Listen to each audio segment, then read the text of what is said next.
ماشاءاللہ، جزاک اللہ۔ یہ تھے مفتی رحمۃ اللہ جرار صاحب، جو اپنے مخصوص انداز میں علماء دیوبند کی تاریخ سے ہمیں آگاہ کر رہے تھے۔ علماء کرام و مقررین سے گزارش ہے کہ وقت کا خیال رکھتے ہوئے مختصر بیان فرمائیں۔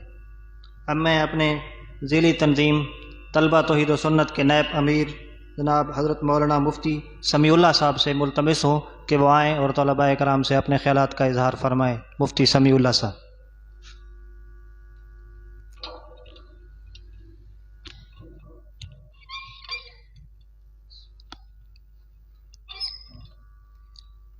الحمد لله وكفى وسلام على عباده الذين اصطفى أما بعد فأعوذ بالله من الشيطان الرجيم بسم الله الرحمن الرحيم قل يا أهل الكتاب تعالوا إلى كلمة سواء بيننا وبينكم ألا نعبد إلا الله ولا نشرك به شيئا ولا يتخذ بعضنا بعضا أربابا من دون الله فإن تولوا فقولوا اشهدوا بأننا مسلمون صدق الله العظيم اللهم صل وسلم دائما أبدا على حبيبك خير الخلق كلهم۔ انتہائی قابل عزت و احترام اکابرین اشاعت التوحید و سنہ ضلع ڈیرہ اسماعیل خان، اور بالخصوص امیر محترم حضرت مولانا قاری سیف الدین صاحب و دیگر علماء کرام اور عزیز طلبہ بھائیوں، حضرت امیر محترم نے جو طلبہ توحید و سنت کی نئی باڈی تشکیل دی ہے، آج مسجد نظام خان کے اندر اس کا پہلا اجلاس منعقد پذیر ہے۔ میں بحیثیت نائب امیر طلبہ توحید و سنت ضلع ڈیرہ اسماعیل خان سمیع اللہ آپ سے مخاطب ہوں۔ حضرت امیر محترم نے میرے اوپر جو امید رکھی اور جس ذوق و شوق کے ساتھ، جس اعتبار کی وجہ سے حضرت نے مجھے یہ عہدہ سونپا ہے، خداوند قدوس کی عدالت کے اندر میری یہ دعا ہے کہ رب العالمین اس عاجز کو اور طلبہ توحید و سنت کے تمام عہدے داران کو پوری دیانتداری اور امانت داری کے ساتھ ان عہدوں کی پاسداری کرنے کی توفیق عطا کرتے ہوئے توحید و سنت کو پورے ضلع ڈیرہ اسماعیل خان میں پھیلانے کی توفیق عطا فرمائے۔ میرے بھائیوں اور دوستو، اللہ جل جلالہ کا ہمارے اوپر بہت بڑا کرم ہے کہ اس پرفتن دور کے اندر خالق کائنات نے ہمیں دین اسلام جیسی عظیم نعمت سے نوازا ہے، اور پھر اس کے بعد پیغمبر محمد مصطفیٰ صلی اللہ تعالی علیہ وسلم کی امت سے پیدا کیا۔ یہ وہ نبی نہیں جو صرف اس امت کا نبی ہے، بلکہ ہمارے نبی تو وہ ہیں جو امام الانبیاء ہیں صلی اللہ تعالی علیہ وسلم۔ یہ بھی ہمارے لیے بہت بڑا اعزاز ہے کہ اللہ نے ہمیں اس امت میں پیدا کیا، اور پھر یہ بھی میرے اللہ کریم کی بہت بڑی مہربانی ہے کہ اس پرفتن دور کے اندر مختلف خیالات کے لوگ موجود ہیں، مختلف جماعتیں موجود ہیں۔ اللہ نے ہمیں جس جماعت کے ساتھ منسلک کیا اس جماعت کا نام ہے اشاعت التوحید و سنہ۔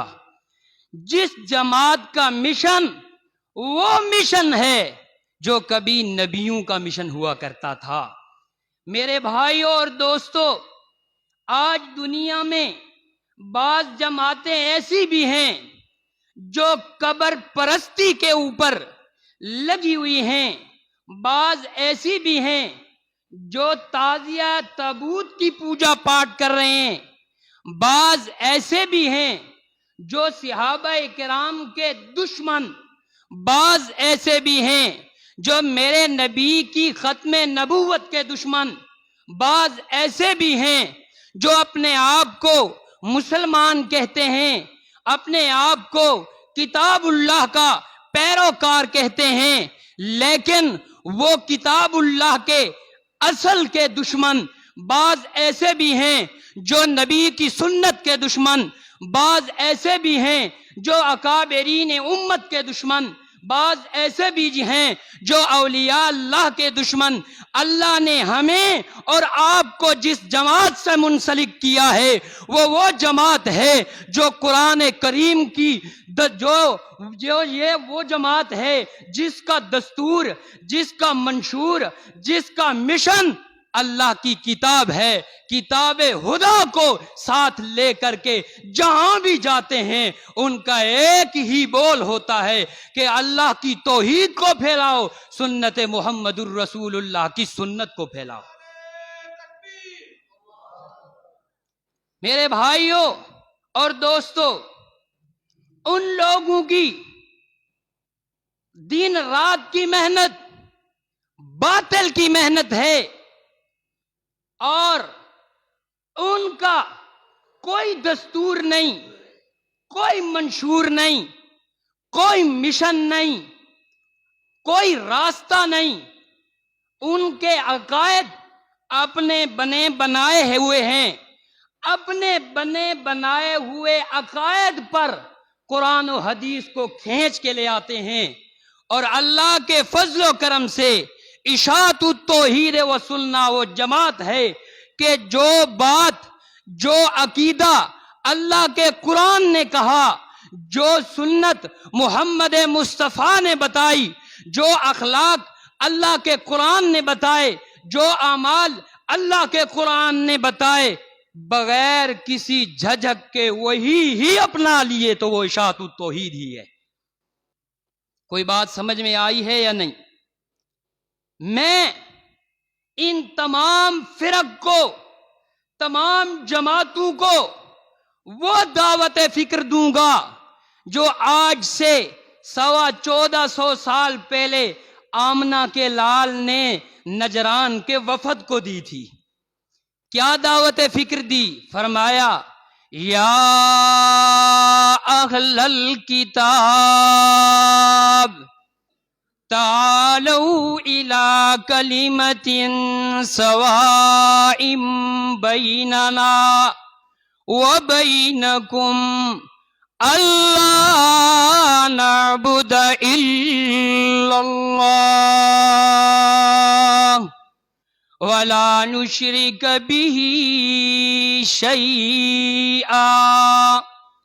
علامہ شبیر احمد عثمانی سب کہہ دو رحمت اللہ تعالی علیہ، تفسیر عثمانی کے اندر لکھتے ہیں کہ آمنہ کے لال نے نجران کے وفد کو جب کہا اسلمو، اسلام لے آؤ، مومن بن جاؤ، تو انہوں نے کہا اسلمنا، ہم پہلے سے مسلمان ہیں، ہم پہلے سے موحد ہیں۔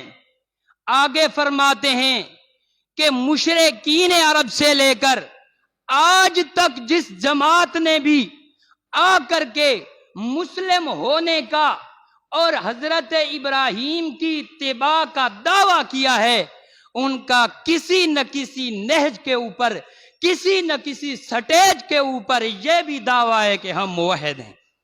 سنتے رہتے ہو ہر فرقہ یہ کہتا ہے ہم موحد ہیں، ہم موحد ہیں، لیکن حقیقتاً عملاً اعتقاداً پوری ذمہ داری کے ساتھ کہتا ہوں وہ موحد نہیں ہے. اور اگر موحد آپ کو ملیں گے تو انشاءاللہ اشاعت التوحید والے ملیں گے. قرآن سنیے، قرآن نے دعوت دی. اللہ کے نبی نجران کے وفد کو دعوت دیتے ہوئے فرماتے ہیں تعالوا الی کلمۃ، آ جاؤ ایک بات کے اوپر، ایک بات کی طرف آ جاؤ، سوائم بیننا و بینکم، تم بھی دعویٰ کرتے ہو اس کا کہ ہم موحد ہیں، وہ تمہارے اور ہمارے درمیان برابر ہے. وہ کون سی بات ہے، وہ کون سا کلمہ ہے؟ اللہ کا قرآن کہتا ہے اللہ نعبد الا اللہ، کہ ہم نہیں عبادت کریں گے مگر کس کی؟ اونچا بولیں، کس کی عبادت کریں گے؟ مشکل کشا کس کو مانیں گے؟ اپنی حاجتوں میں کس کو پکاریں گے؟ نظر و نیاز منت منوکی کے لائق کسے سمجھیں گے؟ وَلَا نُشْرِكَ بِهِ شَيْئًا، اور ہم نہیں شریک کریں گے اس اللہ کے ساتھ کسی چیز کو. سوائم، برابر ہے کہ کان نبیًا او تقیًا او ولیًا او ملکًا او انسًا او جنًا، نبی ہو تب بھی ہم اللہ کا شریک نہیں بنائیں گے، ولی ہو تب بھی اس کو ہم اللہ کا شریک نہیں بنائیں گے، فرشتہ ہو، انسان ہو، جن ہو، جو بھی ہو ہم اس کو اللہ کا شریک نہیں بنائیں گے. اور آگے قرآن کریم کہتا ہے وَلَا يَتَّخِذَ بَعْضُنَا بَعْضًا أَرْبَابًا مِّن دُونِ اللَّهِ، اور نہیں بنائیں گے ہم اپنے بعض کو، بعض ہمارا بعض نہیں بنائے گا ہمارا بعض کو اپنا رب اللہ کے علاوہ. یہ نصرانیوں کے وفد کو اللہ کے نبی کیا دے رہے ہیں؟ دعوت اسلام پیش کر رہے ہیں. حضرت عدی بن حاتم رضی اللہ تعالی، سب کہہ دو رضی اللہ تعالی عنہ، یہ نصرانی تھے.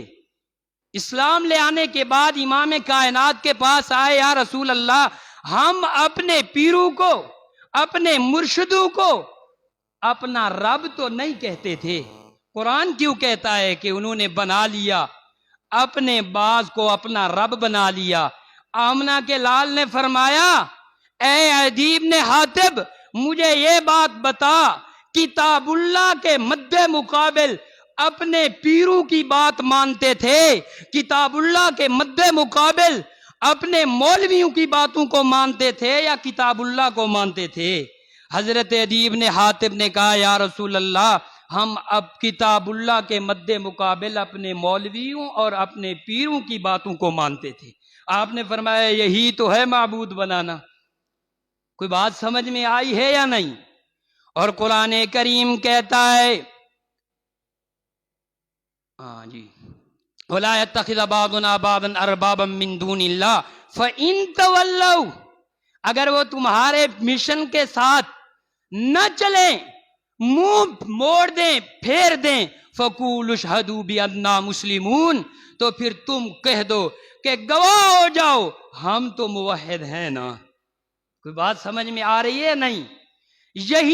یہ دو باتیں ہیں جس کی طرف قرآن بلا رہا ہے. ذرا توجہ رکھو، میری آخری باتیں، میں اتنا لمبا چوڑا بیان نہیں کرتا. اس آیت کریمہ میں قرآن کریم دو باتوں کی طرف ہمیں بلا رہا ہے، اور اللہ کی قسم اشاعت التوحید و سنہ کا مشن بھی یہی دو باتیں. کوئی بات سمجھ میں آ رہی ہے؟ کون سی؟ پہلی بات یہ ہے کہ اللہ کی ذات کے ساتھ کسی کو شریک نہ بناؤ، اور مسئلہ توحید کو ظاہر باہر کر کے بیان کرو. ظاہر اور باہر بیان کرنے کا مطلب کیا ہے؟ مطلب اس کا یہ ہے توحید اس چیز کا نام نہیں ہے کہ سورج الہ نہیں، چاند الہ نہیں، زمین الہ نہیں، آسمان الہ نہیں، دکان الہ نہیں. مسئلہ توحید کو ایسے ڈنکے کی چوٹ پہ بیان کرو جس طرح میرا شیخ القرآن مولانا غلام اللہ خان بیان کرتا تھا.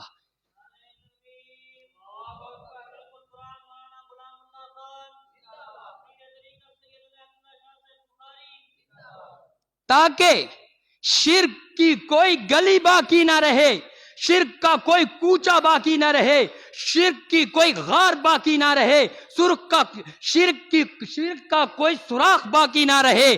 شیخ کہتے تھے لا الہ لا الہ. او کائنات والو، مسئلہ الہ یوں بیان کرو، لا الہ کا معنی یوں بیان کرو، یوں نہ بیان کرو کہ دکان الہ نہیں، یوں بیان کر لا الہ جھنگ والا حضرت سلطان بہو الہ نہیں، لا الہ لاہور والا حضرت علی حجویری الہ نہیں، لا الہ پنڈی والا امام بری الہ نہیں، لا الہ الا اللہ.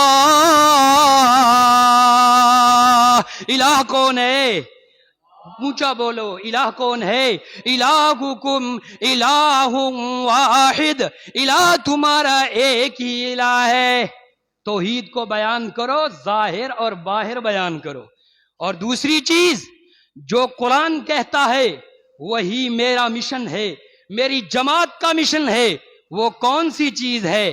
اے لوگو، کتاب اللہ کے مد مقابل کسی کی نہ مانو، کتاب اللہ کے مد مقابل کسی کی نہ مانو. کتاب اللہ، سنت محمد رسول اللہ، یہ تمہارا آگے سینے کے ساتھ باندھا ہوا ہو، مشن تمہارا یہی ہے.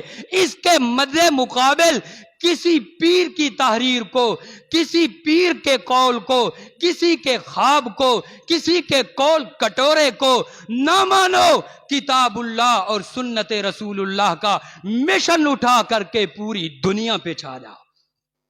ہمیں کہتے ہیں اکابر کے منکر، اولیاء کے منکر. آؤ قرآن کی یہ آیت پڑھو، تفسیروں میں دیکھو. نجران کے وفد کو آپ نے یہ دو باتیں کہیں کہ کتاب اللہ کے مد مقابل کسی کی نہیں مانی جائے گی. ہمارے سروں پر یہ کیچڑ بھی ڈالا جاتا ہے کہ کتاب اللہ کے مد مقابل اشاعت التوحید و سنہ والے، فقہ حنفیہ والے امام اعظم ابو حنیفہ کی مانتے ہیں. آج صاف الفاظ سے سن لو، کتاب اللہ اور سنت محمد رسول اللہ کے مد مقابل ہم امام اعظم ابو حنیفہ کی بھی نہیں مانتے، اور کتاب اللہ اور سنت رسول اللہ کے مد مقابل ہم کسی پیر کی بھی نہیں مانتے. چھوڑو کتاب اللہ اور سنت کے مقابلے میں، اس کے مد مقابل ہم کسی صحابی کی بھی بات نہیں مانتے. کوئی بات سمجھ میں آئی ہے جو کتاب اللہ اور سنت رسول اللہ کے خلاف ہو؟ اور ہو نہیں سکتا. صحابی رسول ہو اور کتاب اللہ اور سنت رسول اللہ کے خلاف کہے، ہو نہیں سکتا. ہمیں کہتے ہیں اکابر کے منکر. میاں مولانا اشرف علی تھانوی قید و رحمت اللہ تعالی علیہ نے یہی بات اپنے فتاوی امداد الفتاوی جلد نمبر 10 کے اندر لکھی ہے کہ جو بات اکابرین کی کتاب اللہ اور سنت رسول اللہ کے مد مخالف ہوگی نہیں مانی جائے گی، تسلیم نہیں کی جائے گی. ہم تو اکابر کو مانتے ہیں، پھر اکابر کو تم نہیں مانتے. آخری بات، جو فکر، جو دعوت اللہ کا قرآن دیتا ہے، آج جمعیت اشاعت التوحید و سنہ بھی یہی دعوت دیتی ہے. آ جاؤ، توحید کے اوپر آ جاؤ، ہمارے ساتھ توحید و سنت کے مشن کے ساتھ مل کر کے ہمارے ساتھ چلو. اور یہ مت کہنا کہ ہم موحد ہیں، ہم سنت پہ عمل کرنے والے ہیں، ہم چل سکتے ہیں. نہیں نہیں، ہم شرک کا کوئی دروازہ کھلا نہیں رہنے دیں گے۔ جو بھی ہمارے ساتھ چلنا چاہتا ہے پہلے وہ سن لے کہ ہم سارے شرک کے دروازے بند کروا کے پھر اسے ساتھ چلاتے ہیں۔ یہ نہ کہنا کہ سمائے اموات والا عقیدہ ہو اور ہم اس مشن کے ساتھ چلیں گے، اس دروازے کو کھلا ہم کبھی نہیں رہنے دیں گے۔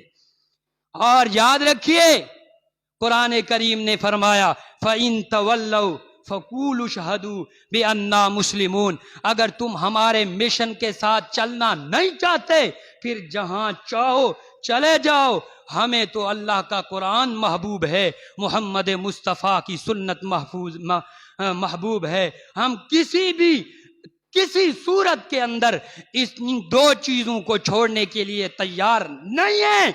اور دوسری بات یہ ہے کہ اللہ کے فضل و کرم سے توحید و سنت کا یہ لشکر چل پڑا ہے، اب دنیا کی کوئی طاقت اس کو روک نہیں سکتی۔ اللہ رب العالمین ہمیں اس مشن کے ساتھ مرد دم تک قائم و دائم رکھے۔